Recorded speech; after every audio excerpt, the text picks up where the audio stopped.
Us crew, we tend to get asked the same questions over and over again by curious passengers who just want to know what our lives are really like. And that's fine, mostly. We know you don't realise you're the 15th person to ask us the same thing that day, but before you do ask, it's always worth giving it half a second of thought. Take, for example, the classic question, are you going straight back now? As you shimmy off the aircraft with your sombrero on. Look, if you've just landed in Alicante, well then, fair enough, we might be. But if you're just stepping off an 11-hour flight to Mexico, forgive the slight eye roll from the air hostess. No, we are getting off right behind you for our share of sunshine and tequila too, sir. I mean, can you honestly imagine working an 11-hour flight, plus the 2 hours before that, and then just turn it around and work another 11? We are usually more than happy to talk about our favourite destinations, though, if you're genuinely interested. And if you want advice on public transport, where you're headed, there's a good chance that we can help. After all, we've probably done that journey on 3 hours sleep and a bucket of coffee at some time or another. But there are some questions that are simply off limits.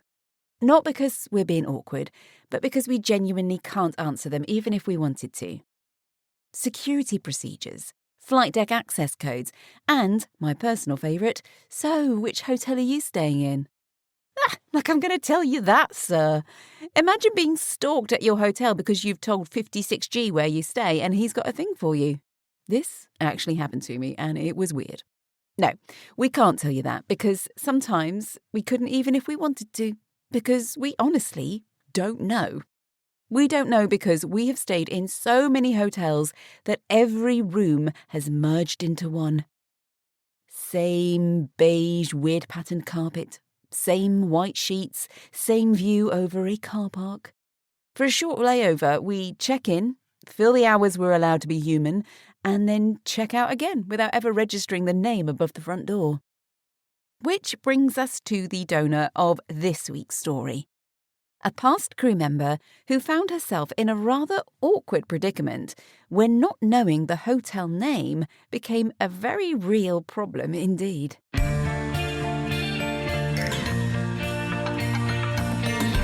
Doors to armed and cross-check. Come fly the red eye! Whoa! Welcome aboard the Red Eye. London to Boston, 1999. So, we're going out?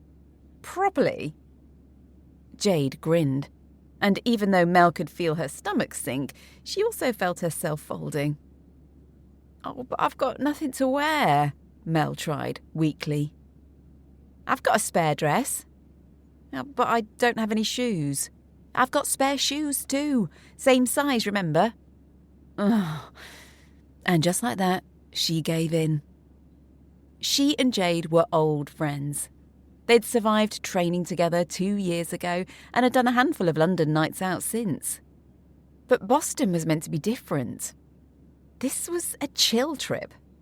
She'd only done it once before, but from what she remembered, the hotel, while beautiful, was perched on a hill, miles from civilization. This was a room service and movie kind of layover. But until that morning, she hadn't known Jade was on the trip. And the moment Jade had appeared at check-in, Mel had known there was no chance she was getting away with an early night. She had tried, and she had failed. And now she was about to wear an outfit chosen by her petite, glamorous northern friend, a woman with a PhD in partying, and head out into a city she didn't know on a mission to find the best Boston nightlife. Oh, great, Mel sighed. Can't wait. Jade beamed and gave her a smile that said, I've won. And with that, she spun out of the galley in triumph, already mentally ordering their first round. Mel rolled her eyes and went back to loading the meal boxes, promptly splashing gravy down her white shirt, exactly like she always did. She looked down at the brown stain and groaned inwardly. Perfect. She wasn't feeling glamorous. She never really did. She liked a few drinks at the local, well enough, but she wasn't a party girl. Not a hardened one like Jade, anyway. And yet, here she was, heading to Boston with a new adventure looming on the horizon. One she hadn't asked for, and one she wasn't entirely sure she wanted.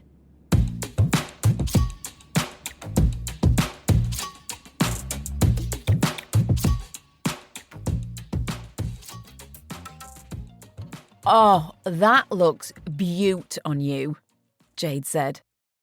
Mel stared at her reflection and sucked in her stomach. She twisted her hips, pulled her shoulders back, tried every angle she could think of, but none of it helped. The dress Jade had loaned her, which was easily 2 sizes too small across the bust, made her look like a little pink elephant. Jade could lie to her all she wanted, but Mel had eyes, and no one with functional vision would look at her and think beautiful. Pink elephants were not beautiful. Cute, maybe. Endearing, possibly. But beautiful? Absolutely not. She sighed. It was all she had, and she couldn't back out now. She would just have to accept that she looked ridiculous and pray they didn't bump into any of the crew in the lobby. Once they were out, no one would know her, and with enough rum, she probably wouldn't care.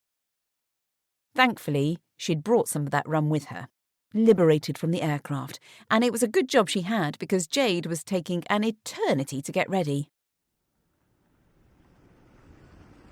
An hour or so later, Jade and her now slightly tipsy pink elephant friend made their way out of the hotel and into a waiting taxi. "Where to?" the driver asked. "Wherever you think," Jade chirped, equally tipsy but looking absolutely flawless in her perfectly fitted dress, expertly blow-dried hair, and makeup that looked like it had been applied by the professionals on the Mac counter. "Take us to where the best nightlife is." The driver hesitated, and Mel caught him checking them both in the rearview mirror, amusement flickering in his eyes. For a moment, she desperately wished she could read his thoughts. Was he clocking how ridiculous she looked next to her friend? Or was it something else entirely? Something she should know? 40 minutes later, the taxi pulled up outside a cluster of bars, and Mel peered out of the window. Everyone she could see was dressed casually. Jeans, trainers, jackets, no dresses. Certainly nothing pink, and definitely nothing this tight. She ventured, "Is there anywhere a little more glamorous?" "Not that I know of, ma'am," the driver replied. "Folks don't really dress up around here like you two." And there it was, that look of amusement back in his eyes. He thought they looked ridiculous. Mel glanced at Jade, who looked entirely unbothered. Of course she did. If Mel looked like that, she probably wouldn't feel sick either. With a knot in her stomach, she stepped out of the car, feeling a strange sense of acceptance wash over her. Well, she was here now, looking how she did. And there was only one thing she could do about it. Get drunk. They stood side by side on the pavement for a minute, debating where to go first, and just as the cab pulled away, Mel had a sudden thought. She rummaged in her bag and pulled out her room key hopefully. It was plain, though. No hotel name, no logo. Nothing to say where they were staying. She turned to Jade. "What was the name of our hotel again?" Tara something," Jade replied, already striding off, clearly having chosen their first stop. Mel shrugged and followed her. Hopefully, Tara something and up a hill would be enough information to get them home later, since neither of them seemed to know any more. And if not, well, there wasn't much she could do about that right now.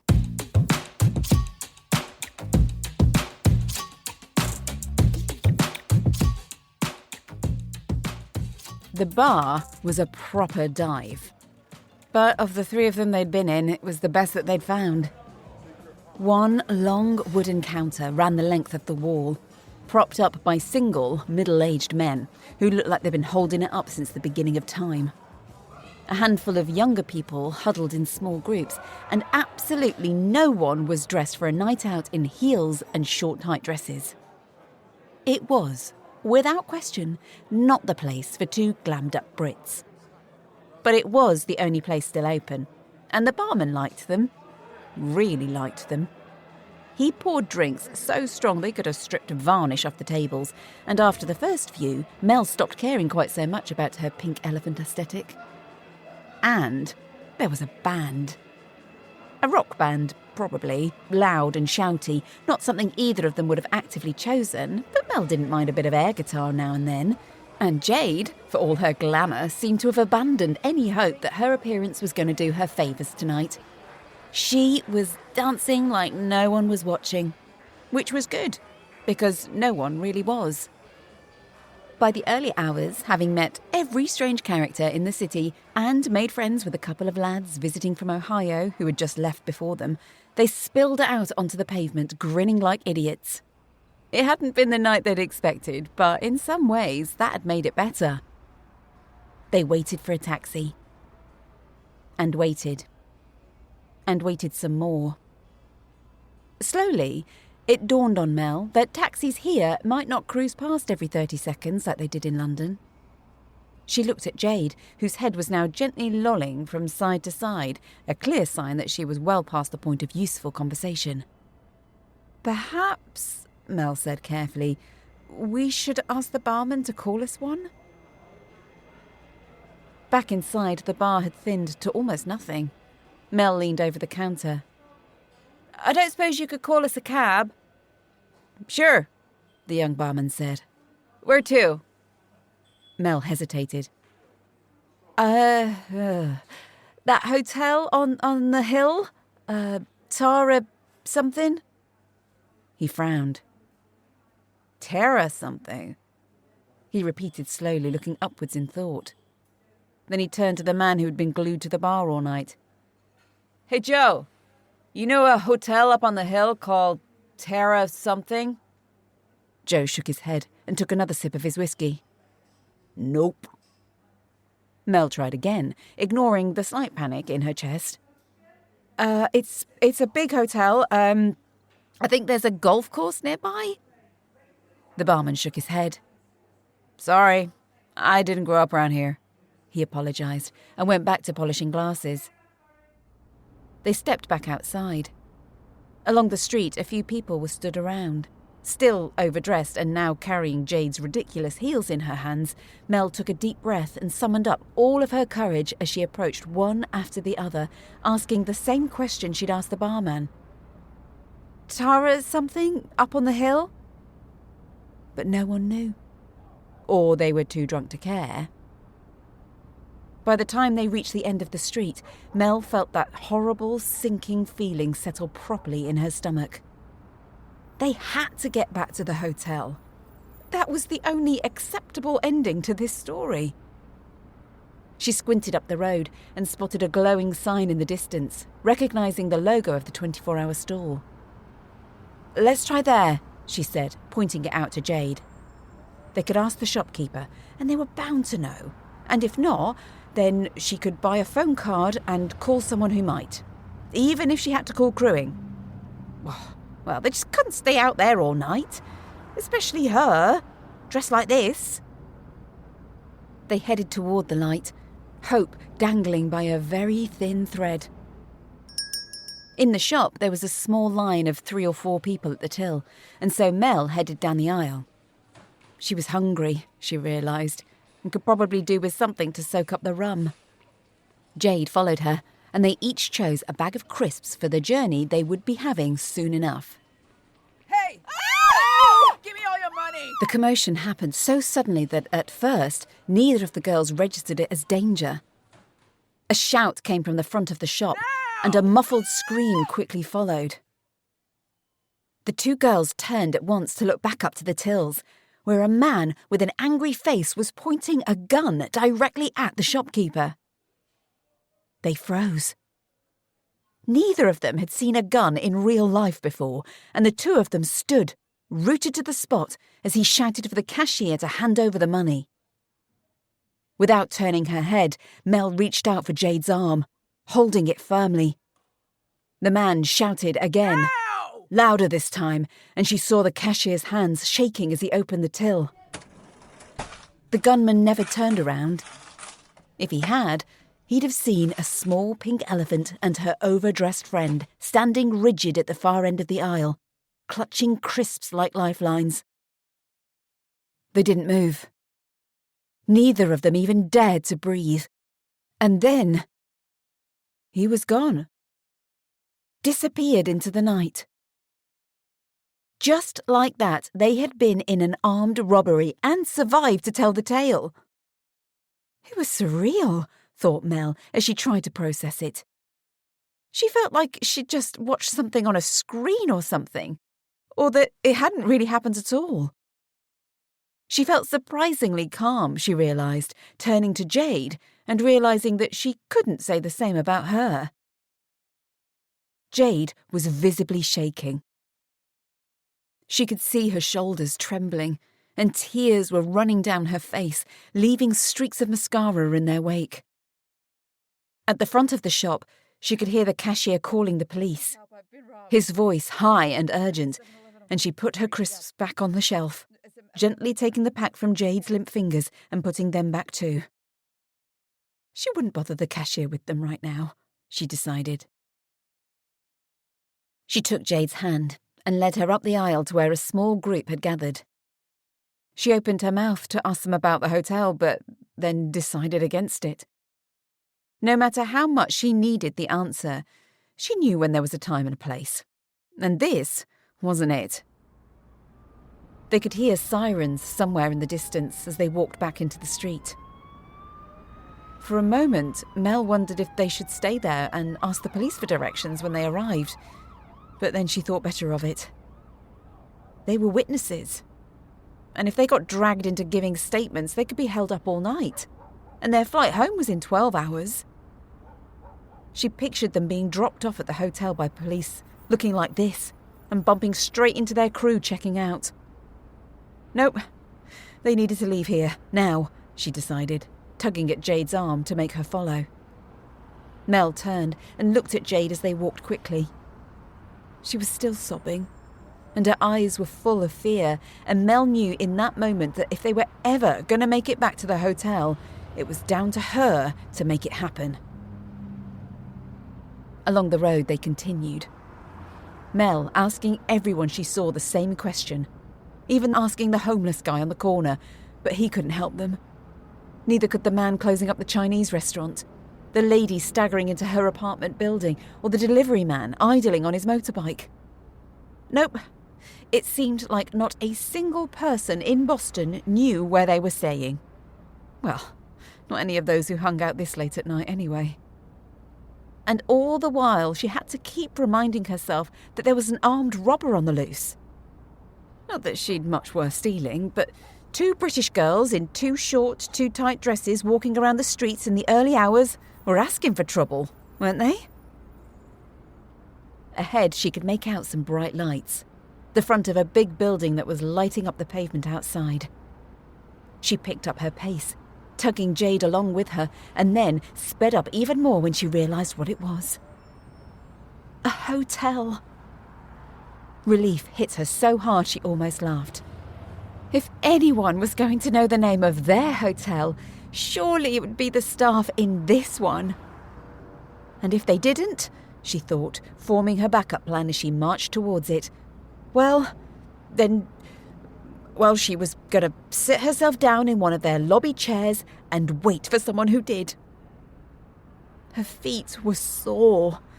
They'd been held up by gunpoint, and this little pink elephant was done. Done with walking, done with the drama, and with the dress. Just done. And if someone didn't help her get home soon, then... She looked at her friend. Well, then she might just cry too. She walked in through the revolving door and into the vast lobby. It was all walnut wood and vintage charm, and opposite the door a single member of staff sat behind a desk.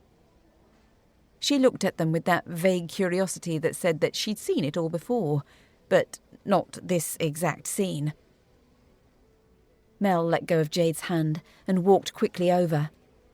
She started speaking before she even reached the desk. Excuse me, we're trying to get back up to our hotel. It's called Tara something, and it's on a hill. The lady looked up and smiled. Oh, you mean Tara Ferncroft by the golf club? Would you like me to call you a taxi? And that was that.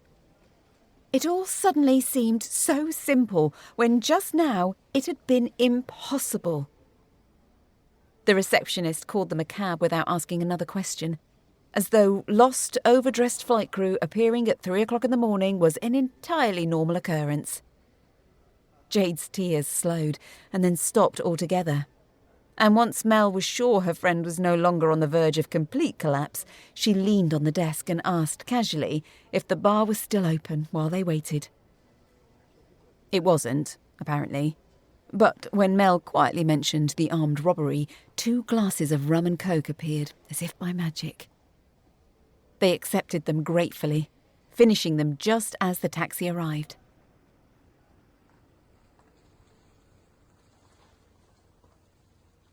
The cab driver glanced at them both in the rearview mirror as Mel retold the story of the robbery, letting out long, low whistles at all the right moments. He shook his head and told them in no uncertain terms that 2 young girls shouldn't be walking around the streets in the early hours like that. He didn't explain what he meant by that, but Mel knew exactly what he was referring to and tugged her dress down self-consciously. She bit her tongue, resisting the urge to say, "Well, I know that now," and instead thanked him politely for the advice as he pulled up outside their destination. The Tara Ferncroft Hotel. The one right up on the top of the hill. In her room, Jade dropped off safely at hers. Mel reflected as she stood under the shower, letting the hot water wash the night away. There were lessons to be learned from this particular adventure, and she really hoped, that she would remember them in the morning. Lesson 1. Always pack a backup outfit, so you don't end up borrowing something 2 sizes too small and looking like a little pink elephant. Lesson 2. Always write down the name of your hotel. And lesson 3, she decided as she toweled off and climbed into bed, perhaps avoid city convenience stores in the early hours of the morning. The sheets were cool and clean, and the bed seemed to hug her as she sank into it, exhaustion finally catching up with her. She closed her eyes, wishing she had more than 6 hours to enjoy it before the alarm dragged her back into uniform and professionalism. Lesson 4 floated through her mind as sleep claimed her. Next time she came here, she was definitely 110% sticking to her plan of room service and a movie, no matter who turned up on the crew.